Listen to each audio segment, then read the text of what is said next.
As humans, we have an innate attraction to nature, a childlike curiosity.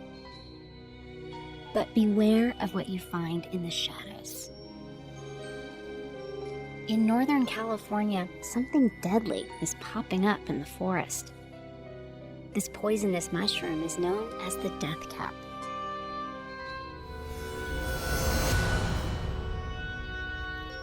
The forest was just damp. Perfect.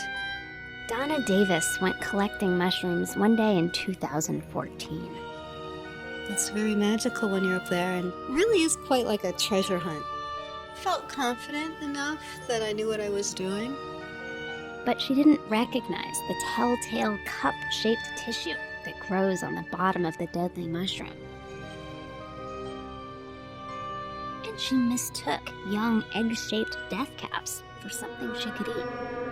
I made mushroom soup. It was amazingly delicious. One cap has enough toxin to kill a human being. The next morning, I took a little nap. For the first 6 to 12 hours, you feel okay. But meanwhile, the toxin is quietly destroying your liver cells. The next thing I knew, I was in emergency care.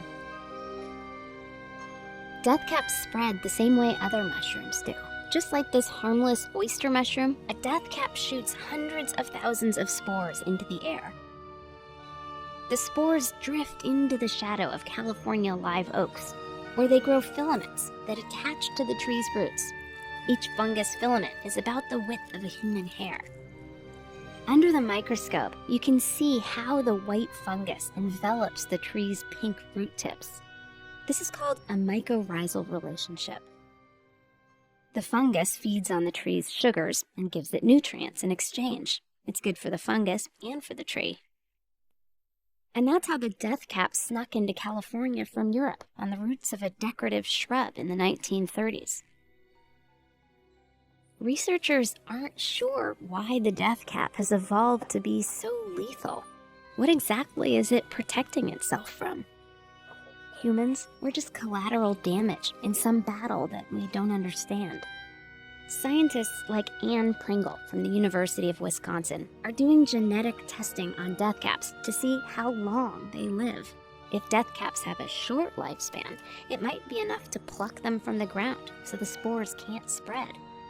Less opportunity for people to eat them. I remember closing my eyes and seeing like this beautiful path. And all of a sudden, everything got really dark. And I thought, oh, I'm not supposed to go down this path. Donna survived, but death caps killed 2 people in California that year. It is really brutal.